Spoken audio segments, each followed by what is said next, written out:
السلام علیکم۔ آج میں آپ کو سناتی ہوں ایک گھریلو سٹوری۔ 1 دسمبر کی انتہائی سرد رات تھی۔ راولپنڈی کی اس تنگ گلی میں واقع اس 2 کمروں کے مکان میں اس وقت مکمل خاموشی تھی۔ بائیں طرف موجود کمرے میں عائشہ، زینب اور فاطمہ خاموش تھیں، مگر دل ہی دل میں اللہ سے دعائیں مانگ رہی تھیں۔ دعا یہ تھی کہ اے میرے مالک، اس دفعہ ہماری بہن نہ ہو، ورنہ ابو غصہ کریں گے اور اس کے ساتھ بھی ویسا ہی سلوک کریں گے جیسا ہمارے ساتھ کرتے تھے۔ وہ تینوں ہی بہنیں اس وقت اپنی اپنی دعائیں مانگنے میں مصروف تھیں۔ اتنے میں ساتھ والے کمرے سے بچے کی رونے کی آوازیں آنے لگیں۔ سکینہ بی بی مبارک ہو، بیٹی ہوئی ہے۔ تیری دائی اماں نے چھوٹی سی بچی کو کمبل میں لپیٹتے ہوئے کہا۔ کیسی مبارکباد دائی اماں، راشد آئے گا دوسرے شہر سے تو وہ گھر سر پر اٹھا لے گا۔ اس نے مجھے کہا تھا کہ اس دفعہ بیٹی نہیں ہونی چاہیے۔ سکینہ نے آنسو پونچھتے ہوئے کہا۔ سکینہ بی بی، اس راشد کو تو اللہ ہی ہدایت دے، بیٹا ہو یا بیٹی، یہ سب تو اللہ کا کام ہے۔ اسے کہو خدا سے ڈرو، شکر کرو، اللہ نے اپنی رحمت سے نوازا ہے، ورنہ ایسے لوگ بھی ہیں جو بیٹیوں کے لیے ترستے ہیں۔ دائی اماں اب بول رہی تھی اور سکینہ غائب دماغی سے سن رہی تھی، کیونکہ ذہن اب کچھ بھی سوچنے سمجھنے سے قاصر تھا۔ وہ صرف یہی سوچ رہی تھی کہ اب راشد کو پتہ چلے گا کہ بیٹی ہوئی ہے تو کیا ہوگا۔ اتنے میں دائی اماں کی آواز کانوں میں پڑی۔ بیٹی، سردی بہت ہے، اپنا خیال رکھنا۔ میں عائشہ زینب کو کمرے میں بھیجتی ہوں اور زیادہ سوچنا چھوڑ دو، یہ سب اللہ کی دین ہے، اسی میں اللہ کی مصلحت ہے۔ کہ اتنے میں دروازے سے سکینہ کی باقی بیٹیاں داخل ہوئیں، جو بالکل دبلی پتلی کمزور تھیں۔ تینوں بیٹیاں دوڑ کر ماں کے پاس آئیں اور آنکھوں میں آنس لیے ماں سے پوچھنے لگیں، امی ہمارا بھائی ہوا ہے؟ لیکن سکینہ کی طرف سے کوئی جواب نہیں آیا، جبکہ دائی اماں اب جا چکی تھیں۔ امی بتائیں نا، ہمارا بھائی ہوا ہے؟ نہیں میری جان، نہیں ہوا بھائی، تمہاری پھر سے بہن ہوئی ہے، سکینہ نے آنسو پونچھ کر مسکراتے ہوئے کہا۔ عائشہ اور زینب بڑی تھیں اور اس بات کو سمجھتی تھیں کہ اب ابو آئیں گے تو کیا ہوگا، جبکہ ابھی صرف 4 سال کی تھی۔ وہ بار بار اپنی نئی بہن کا منہ چوم رہی تھی۔ امی اس کا نام کیا ہے؟ فاطمہ نے پوچھا۔ ردا، ردا نام ہے آپ کی بہن کا، سکینہ نے دہراتے ہوئے کہا۔ سکینہ، نیلم اور ریاض تینوں بہن بھائی تھے، جن میں سکینہ سب سے چھوٹی اور لاڈلی تھی۔ سکینہ کی پیدائش کے چند ماہ بعد ہی رؤف، جو کہ سکینہ کا باپ تھا، کھیتوں میں کام میں مصروف تھا۔ اچانک اس کے پیر پر سانپ نے کاٹ لیا۔ اس وقت وہاں کوئی بھی موجود نہیں تھا۔ کھیتوں میں تڑپتے ہوئے اس کی موت ہو گئی۔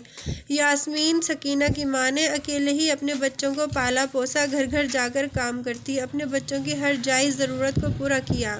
وقت گزرتا گیا اور بچے بڑے ہوتے گئے۔ سکینہ سب سے چھوٹی تھی، لیکن ریاض اور نیلم سے پہلے اس کا رشتہ ہو گیا اور وہ لاہور سے رخصت ہو کر راولپنڈی آ گئی۔ شادی کے شروع دنوں میں ساس کا رویہ اچھا تھا، لیکن آہستہ آہستہ سکینہ کو کبھی جہیز کے طعنے ملتے تو کبھی کام چوری کے۔ سارا دن ساس خود باتیں سناتی اور رات کو راشد کے آنے کے بعد اسے بھی سکینہ کی شکایتیں لگاتی، جس کے بعد گالیوں کا نہ ختم ہونے والا سلسلہ شروع ہو جاتا۔ سکینہ کے بچوں میں سب سے بڑی عائشہ تھی۔ اس کی پیدائش کے وقت ساس بہت خوش تھی کہ پوتا آنے والا ہے، لیکن سکینہ کو نہیں پتا تھا کہ بیٹی پیدا کر کے اس نے کون سا گناہ کر دیا، جو اب اسے گالیوں کی صورت میں سننا پڑے گا۔ راشد، آ دیکھ بیٹا، ایک اور لڑکی پیدا کی ہے، اس نے تو مجھے لگتا ہے میں کبھی اپنے پوتے کا منہ نہیں دیکھ سکوں گی، یہ حسرت میں دل میں لیے ہی قبر میں چلی جاؤں گی، سکینہ نے روتے ہوئے راشد سے کہا، جو ابھی ابھی دکان سے آیا تھا۔ اماں میں کیا کروں، اب تو نے ہی اس منحوس عورت سے میری شادی کروائی ہے، راشد نے جواب دیا، اور واقعی پھر کچھ ہی عرصے بعد سکینہ کی ساس اس دنیا سے چلی گئی۔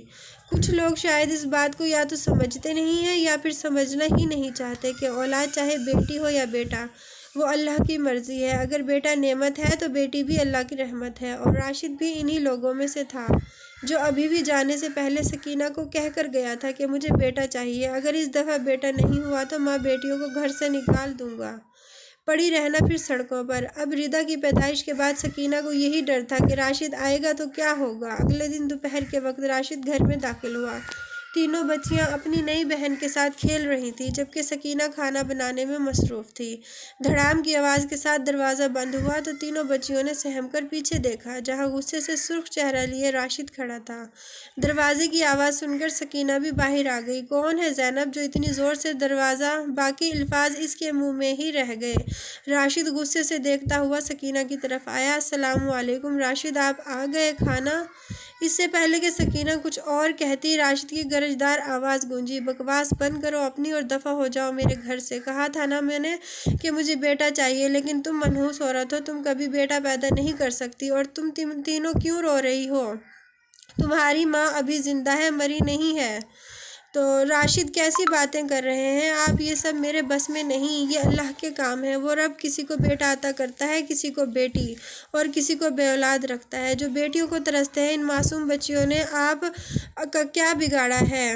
زیادہ مولانی بننے کی ضرورت نہیں، راشد نے سکینہ کو کہا۔ سکینہ آنکھوں میں آنسو لیے دروازے کی طرف دیکھ رہی تھی جہاں سے وہ ظالم انسان ابھی جا چکا تھا۔ ردا کی پیدائش کے بعد اب راشد کچھ زیادہ ہی سخت ہو گیا تھا۔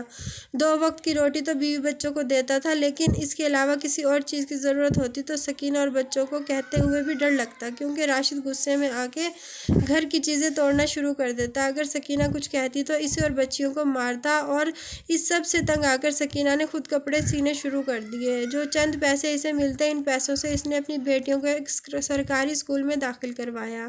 اولاد دینا اللہ کے سوا کسی کے اختیار میں نہیں، تمام بادشاہت اللہ ہی کی ہے، آسمانوں کی بھی اور زمین کی بھی۔ وہ جو چاہتا ہے پیدا کرتا ہے، جسے چاہتا ہے بیٹیاں عطا کرتا ہے، جسے چاہتا ہے بیٹے بخشتا ہے، یا ان کو بیٹے اور بیٹیاں دونوں عنایت فرماتا ہے، اور جس کو چاہتا ہے بے اولاد رکھتا ہے۔ وہ تو جاننے والا اور قدرت رکھنے والا ہے۔